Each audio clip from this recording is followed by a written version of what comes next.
Porque la familia es idea de Dios. ¿Sabía usted eso? La familia es idea de Dios. Así que le voy a invitar a buscar ahí en el libro Primera de Samuel, capítulo 30, y vamos a leer el versículo 3.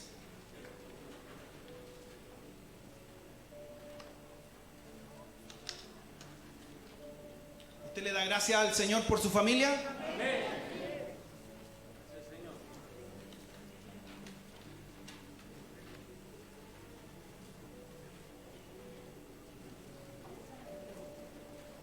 Si lo encontró, 1 Samuel, capítulo 30, versículo 3, y lo voy a ir a Claudito allá si estamos listos a proyectar.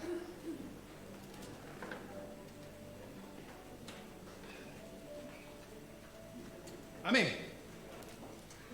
Dice así, voy a leer la Reina Valera 60, versículo 3 del capítulo 30. Vino pues David con los suyos a la ciudad, y he aquí que estaba quemada, y sus mujeres y sus hijos e hijas habían sido llevados cautivos. Padre, pongo esta palabra, Señor, en tus manos. Señor, que sea tu Espíritu Santo alertándonos, ayudándonos, dándonos sabiduría. Señor, bendice las familias presentes y ayúdanos en este día. En nombre de Jesús. Amén. Tome su asiento. Le puse por título: Tu familia está perdida. Tu familia está perdida si no aceptas que Dios diseñó la familia. Tu familia está perdida si no aceptas el llamado del Señor. Tu familia está perdida si no entiendes que Dios diseñó la familia.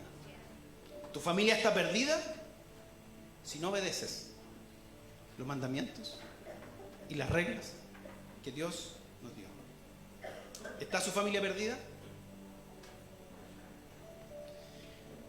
En el Nuevo Testamento dice Pablo: cree en el Señor Jesucristo y serás salvo tú. Y algunas versiones dicen: y toda tu casa, y otra dice: y toda tu familia. Cree en el Señor Jesucristo y serás salvo tú y toda tu familia. ¿Lo cree? Amén. ¿Lo cree? Amén. Amén. No sé si ahí está el texto de la antigua Constitución y de la nueva. En la Constitución del 80 dice que la familia es el núcleo fundamental de la sociedad. Eso nomás dice. La familia es el núcleo fundamental de la sociedad. Y en el nuevo texto dice: el Estado reconoce y protege las familias en sus diversas formas, expresiones, modos de vida, sin restringirlas a vínculos exclusivamente filiativos, consanguíneos, y les garantiza una vida digna. Yo me enfoqué en un puro punto: la dependencia. Según la Constitución actual, ¿de qué depende la sociedad?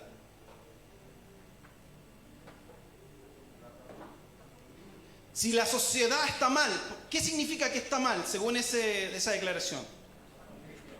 La familia es el núcleo fundamental de la sociedad. Y si la sociedad hoy día está mal, ¿qué significa?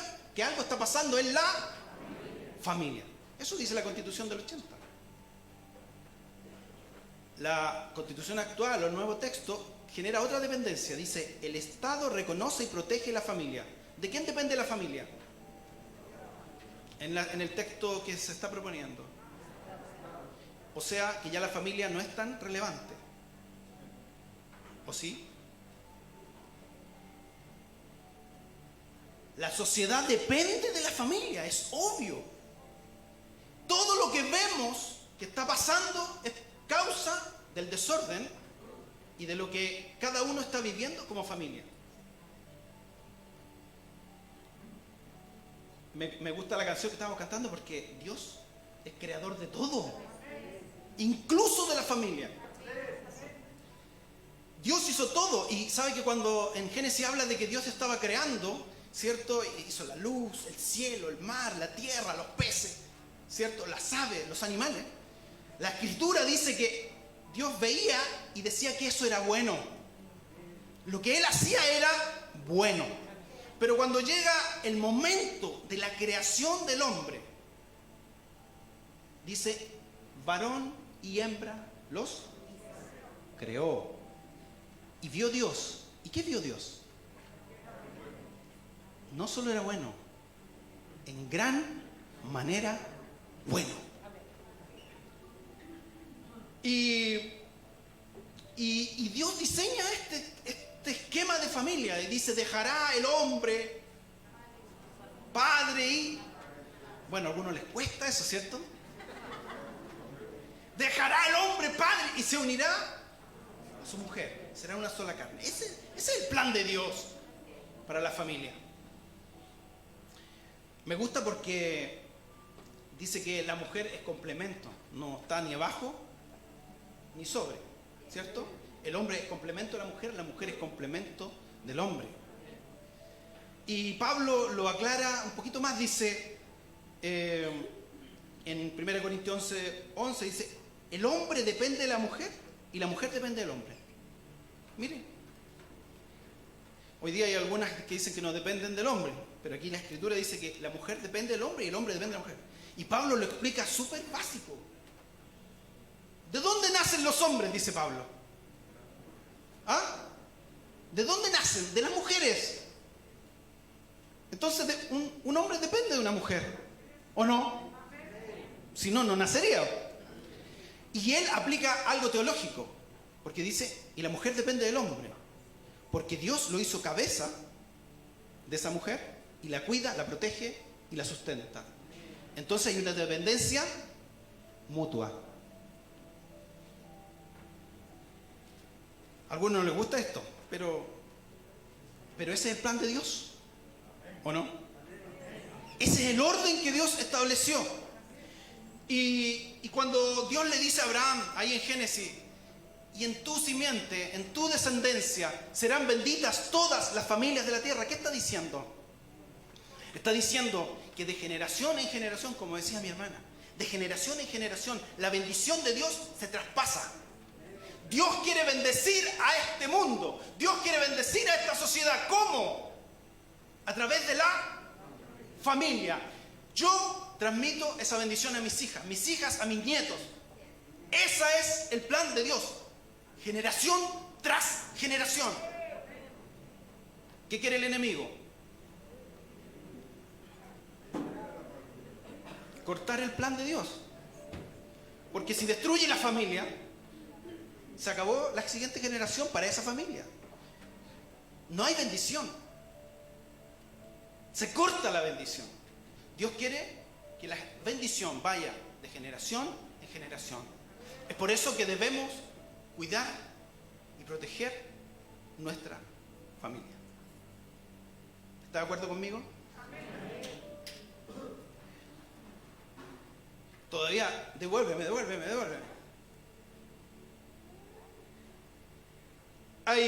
Los antropólogos dicen que la monogamia, ¿usted sabe lo que es la monogamia, no? Tener una sola esposa o un solo esposo.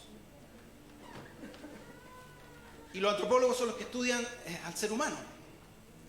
Ellos dicen que la monogamia produce grandes beneficios a la sociedad. Se disminuyen los conflictos, la violencia, favorece la planificación. Claro, porque el hombre en una familia, o la mujer, no está preocupado de que su esposa se vaya a ir con otro. O la esposa no está preocupada de que el marido se le vaya a ir con otra. O con otros. Hoy día, ¿cierto? Cuando hay un compromiso de verdad ante Dios, eso genera estabilidad. El hombre trabaja tranquilo, la mujer trabaja tranquila. No está pensando el esposo si su esposa le está poniendo el gorro o ¿cierto? la esposa al esposo. Por eso los antropólogos están de acuerdo que la monogamia establece, ¿cierto?, y favorece la planificación familiar, la actividad económica, el ahorro, la inversión, los recursos económicos y una buena sociedad.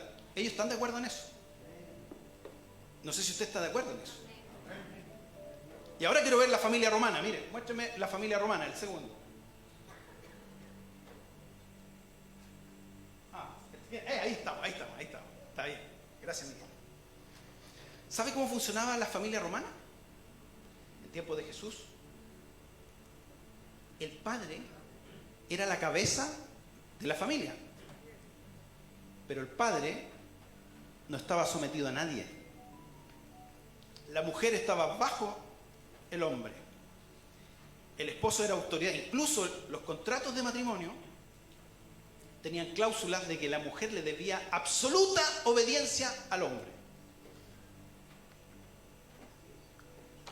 Lo mismo los hijos.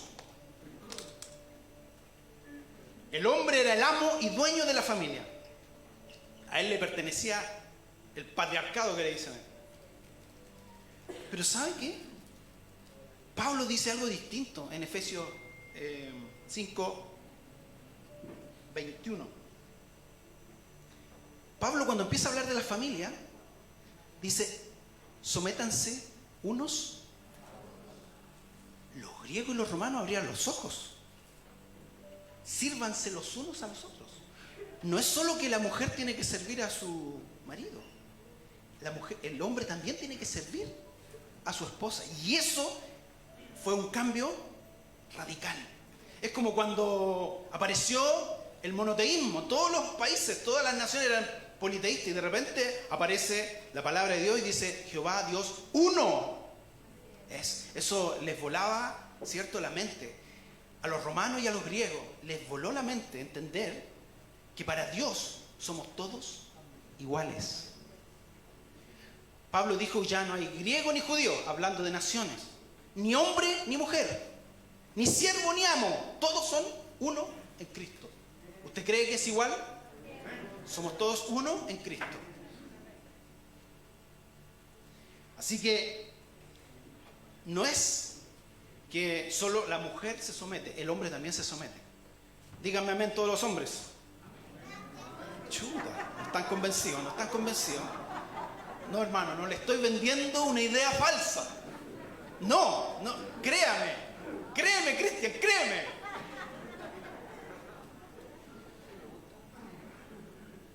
¿Por qué? Porque aquí no importa lo que yo piense. Aquí importa lo que dice el Señor. ¿Quién es el Señor? Mi dueño. Ahora el hombre en Cristo, Pablo dice que el hombre se tiene que someter al Señor. Tiene que servir al Señor. Y si Jesús es mi Señor, tengo que obedecer. Es por eso que podemos servirnos unos a otros, porque además estamos sometidos al Señor. Amén. Bueno, Pablo también hace una analogía con Cristo y la iglesia. Cristo, el novio, la iglesia, la novia. Somos la novia del Señor. La iglesia es la novia. ¿En serio, no?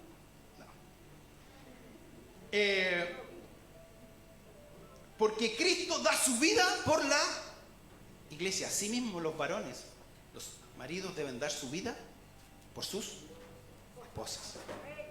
Eso también le volaba la mente a los romanos. Algunos que han dado como 10 vidas ya sí. Le damos forma entonces a nuestro futuro, a nuestra sociedad, a través de nuestra familia. Si usted enseña bien y cuida a sus hijos, el día de mañana va a haber una mejor sociedad. Amén. Quiero entrar ahora aquí a David, porque este texto que yo le entregué es del rey David. Pero quiero corregir algo, que a lo mejor este patriarcado que dicen algunos lo ha traído, y los teólogos y todo. Cuando Dios llama a Noé, ¿cómo se llama la historia? Que se la saben los niños. A ver, Martín, ¿cómo le llamamos a la historia de Noé? ¿El arca de quién? De Noé. Pero la verdad es que Dios no está pensando solo en Noé. Dios, gracias Martín, Dios le dice, entra tú y tú.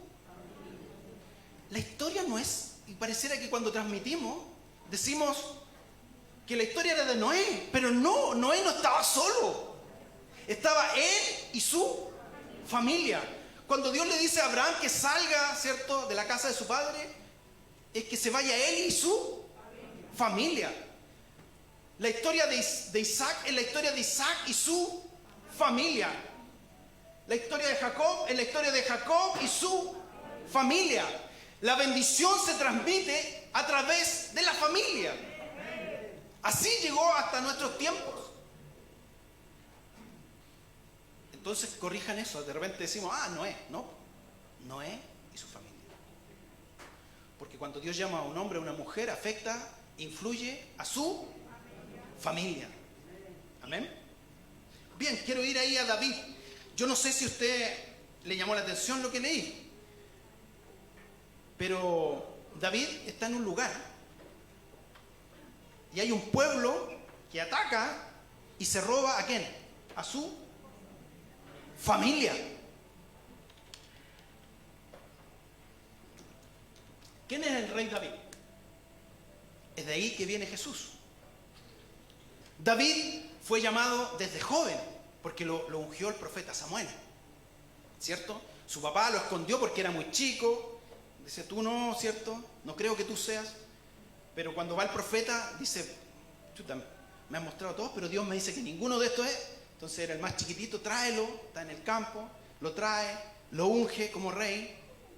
Como rey. Y Saúl aún estaba reinando. Después todos saben la historia de quién. Ahí sí es de él, porque estaba soltero, era jovencito, 17 años.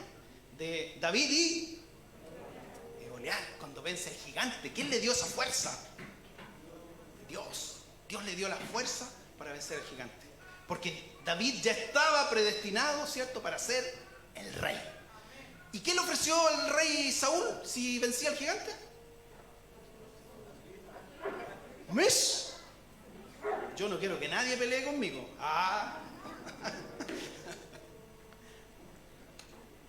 Y David, ¿cierto? Ahí le entregan a su hija Mical y empieza a formar su familia. ¿Pero qué le pasó a David? ¿Usted cree que porque lo llamó Dios no tuvo problema? Porque David se empezó a hacer famoso porque se hizo cargo del ejército, iba a pelear con los filisteos, los derrotaba y la gente cada vez quería más ¿a quién? De hecho cantaban una canción.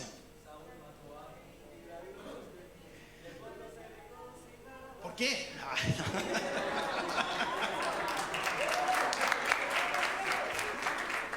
Sí, po. Decían, uy, Saúl mató a 1000. Oh, pero David a 10.000. ¿Qué le pasó a Saúl? Se puso celoso, ¿cierto? Y empezó a perseguir a David. Intentó matarlo varias veces. Entonces David se ve en esta dificultad y tiene que huir. Y aquí tiene que huir porque Saúl lo quiere matar y lo persigue. Y hay varios, 3, 4 capítulos donde Saúl lo persigue para matarlo. Porque Saúl ya sabía y había entendido que era el siguiente rey. David era el siguiente rey. Y David, para no tener problema, mire, David quería la paz. Él quería estar tranquilo. Él quería que su familia no se viera afectada, que lo que él estaba formando estuviera en paz. Y estaba en Jerusalén. Jerusalén está compuesto por 2 palabras. Jeru, que es ciudad, y Salem es Shalom. No sé si sabía. Salem es Shalom, paz. Jerusalén es la ciudad de paz. Y David quería la paz, pero tiene que salir de Jerusalén. Tiene que huir. Y ahí cuando está prófugo, cuando está fugitivo, él se instala a vivir en una ciudad filistea. Esa ciudad se llamaba Siclag. En esa ciudad, Siclag significa serpenteante, ondulante, alto y bajo. Y ahí está David en medio de los filisteos viviendo con su familia. Y aquí ocurre este problema, que se lo voy a leer de nuevo. En el versículo 2 del capítulo 30 dice: y se habían llevado cautivos a las mujeres y a todos los que estaban allí, desde el menor hasta el mayor, pero a nadie habían dado muerte, sino los que se habían llevado al seguir su camino. Mire, dice que vino Amalek, un pueblo, no sé si le suena Amalek. ¿A alguien le suena Amalek? A mí no me suena, pero Amalek es un pueblo que está ahí en el desierto y que vive de robarle a otros pueblos. Y cuando David estaba ahí en este pueblo, Siclag, ellos apoyaban, ¿cierto? David apoyaba al rey de los filisteos para ir a la guerra, siempre lo apoyaba. Iban a la guerra y volvían, iban a la guerra. Y cuando fueron a la guerra, volvieron, se dieron cuenta que los amalecitas habían quemado todo y se habían raptado a su familia. Su familia había sido tomada cautiva. ¿Usted ha visto a veces amenazado a su familia? Mire lo que pasó. Entonces David y la gente que con él estaban alzaron su voz y lloraron hasta que le faltaron las fuerzas. David está viviendo algo difícil, porque cuando él está en palacio y después es fugitivo del rey Saúl, él empieza a escribir los salmos. Mientras está ahí huyendo en el pueblo de Dios, él escribe los salmos. Pero cuando se fue a vivir a la ciudad de los filisteos, dejó de escribir salmos. Como que se rindió. Él tenía un llamado, ¿no? Pero era tanta la persecución de Saúl que él está ahí, está triste y está apoyando a los filisteos. Él se sentía mal apoyando a los filisteos si él no era filisteo. Él había sido llamado para ser rey de Israel. ¿Cuántas veces, habiendo sido llamados por Dios, por temor, por miedo, por problemas, en vez de servir a Dios, empezamos a servir a los filisteos? Y no está mal, porque somos de bendición para el mundo. Pero nos olvidamos de Dios. David se olvidó de escribir salmos en esa época.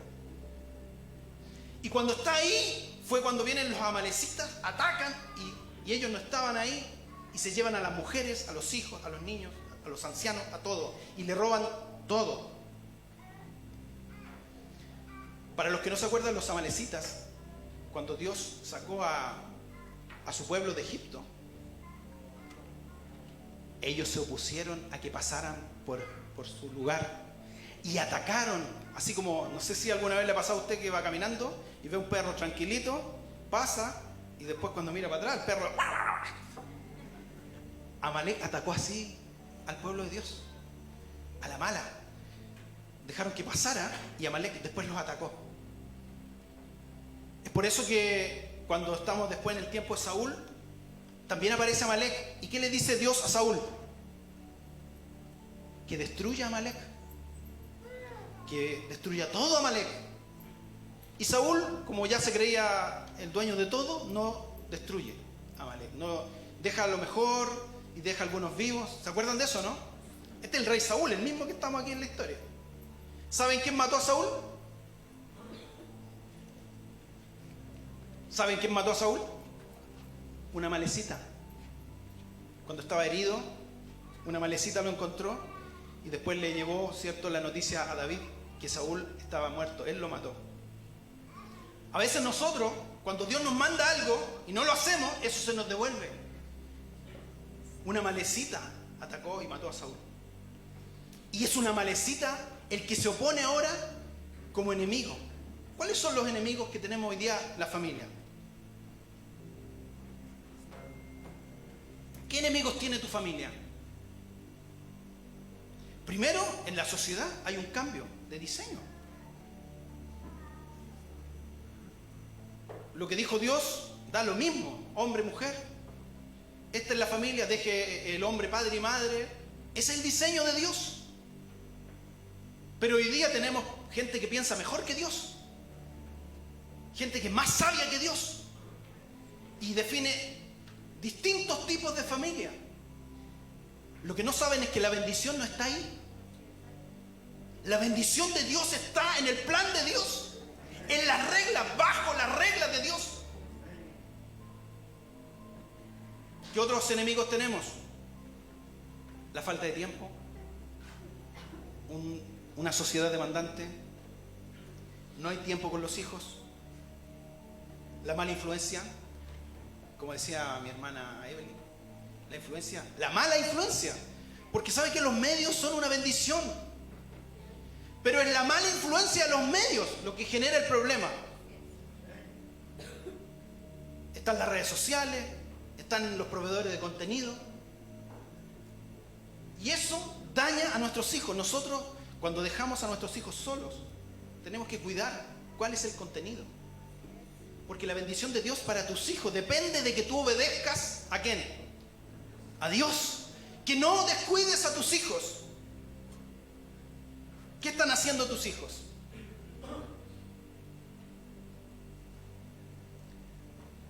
Hoy día le llaman al tiempo que estamos viviendo. Mire, yo pensaba, no sé por qué pensaba que nosotros vivíamos cuando hace tiempo la modernidad, y estamos viviendo la modernidad. ¿Quién cree que estamos viviendo la modernidad? Adelante la mano, pasad. Yo pensaba, vivimos en tiempos modernos, pero hace ya de los años 60 que estamos viviendo la posmodernidad. Y el otro día escuché que no, pues ya pasamos la posmodernidad, estamos viviendo la modernidad líquida. ¿Cuántos han escuchado eso? ¿Ah? ¿Cómo ha cambiado el mundo? Y la posmodernidad nos motiva a cada uno de nosotros a vivir el día a día. Así, este es el día, hay que celebrar este día, hay que vivir este día, hay que gozar este día, porque mañana no sabemos. La ciencia no resuelve todo. La ciencia creó la Primera Guerra Mundial, la Segunda, y no resuelve todo. Así que no podemos confiar en la ciencia. Hay cambio climático, no sabemos qué va a pasar. Hay guerras, no sabemos qué va a pasar. Entonces hay que vivir el hoy. Eso dice la posmodernidad.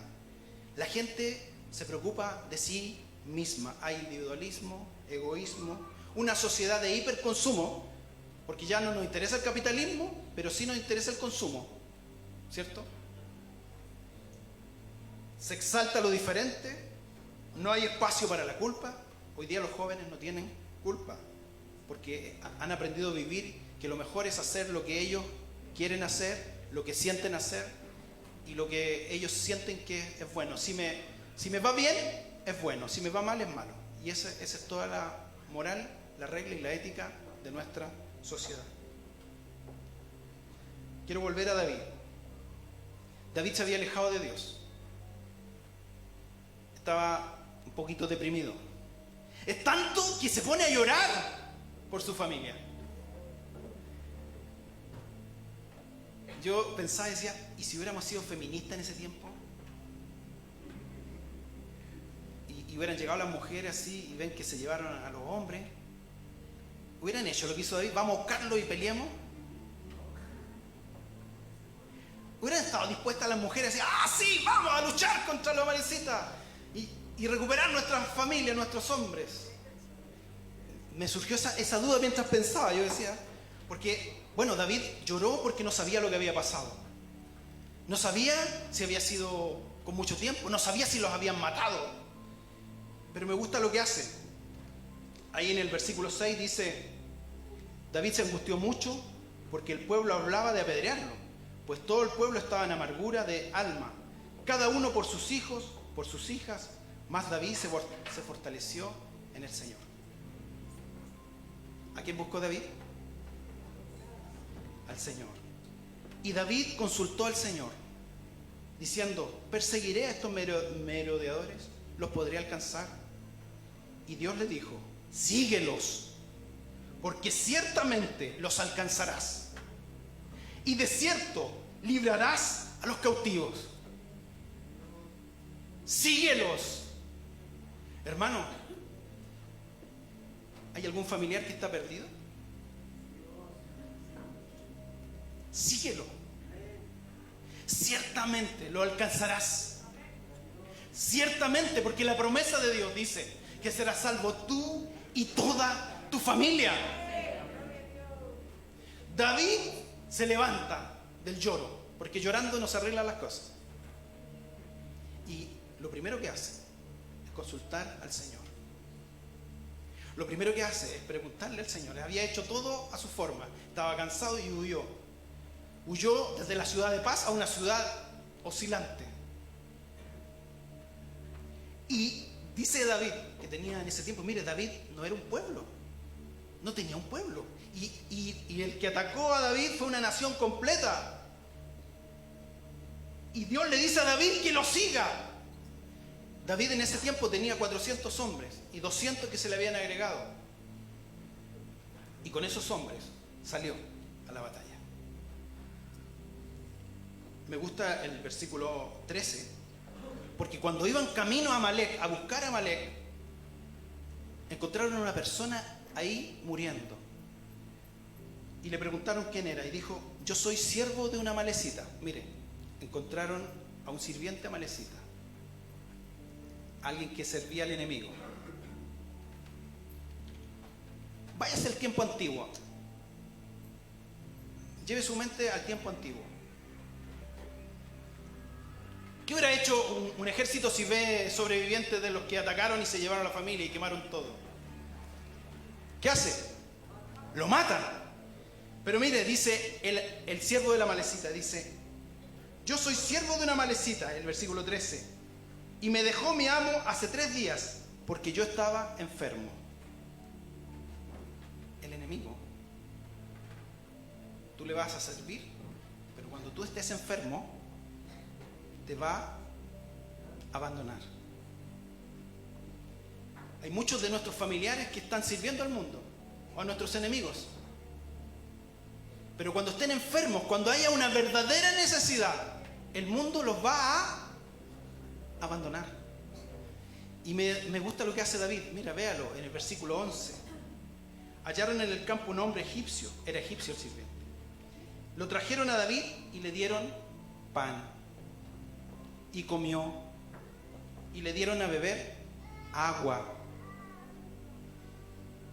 y le dieron también un pedazo de masa de higos secos y 2 racimos de pasas. ¿Qué hace David?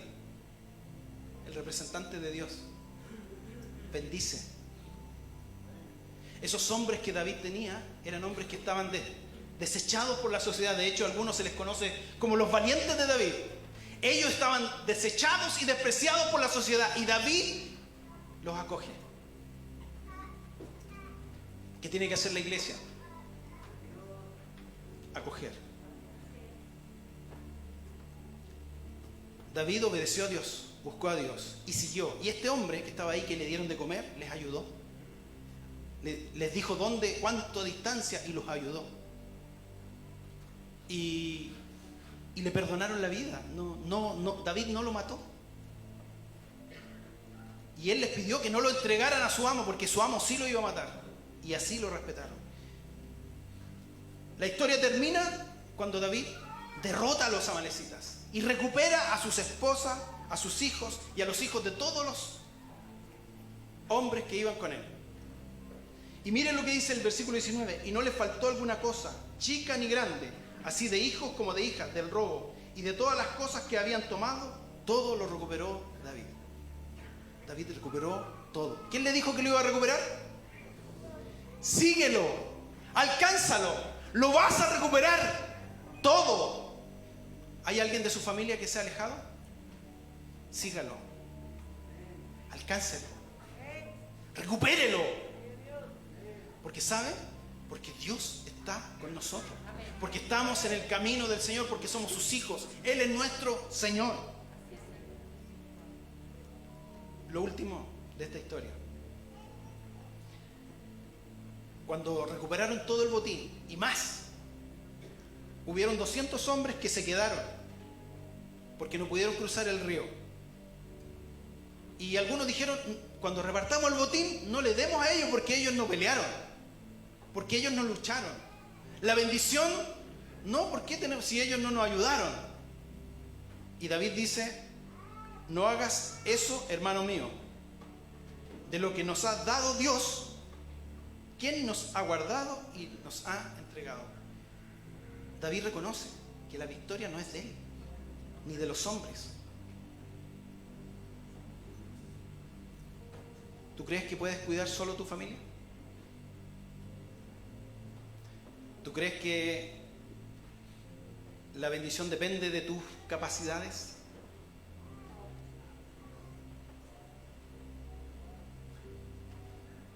No hay nada más motivante, hermano, en la vida que la familia. A veces los que no son padres no entienden.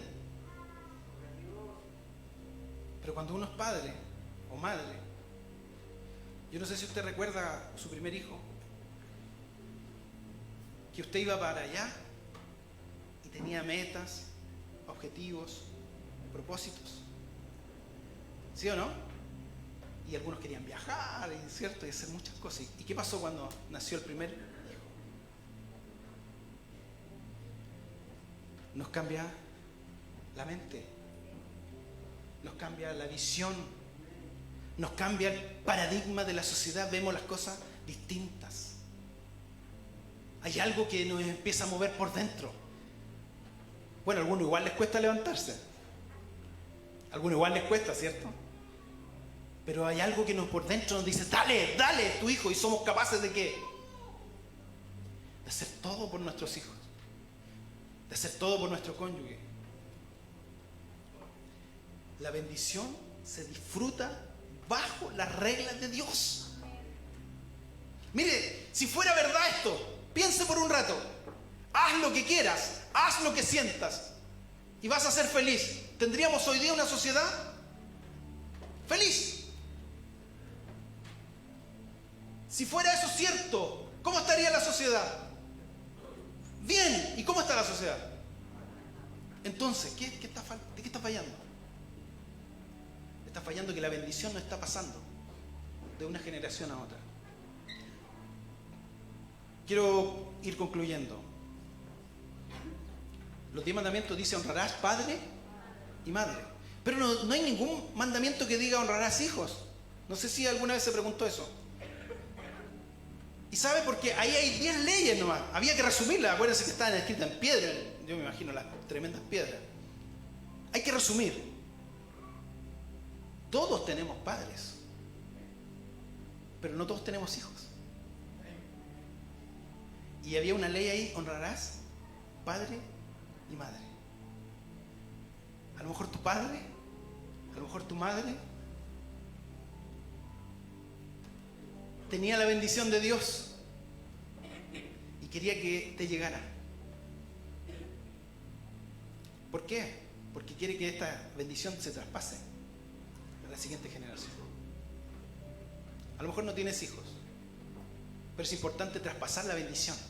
Es importante que recuerdes, ¿cierto?, que a lo mejor tus padres, con lo poco, con lo mucho, ellos sirvieron al Señor. Y nosotros tenemos que recoger entonces, ¿cierto?, el legado y seguir adelante. ¿Cuántos vienen de una familia cristiana? ¿Cuántos saben que el Señor, a pesar de los problemas, de las dificultades que viene en la familia, son bendecidos en este tiempo?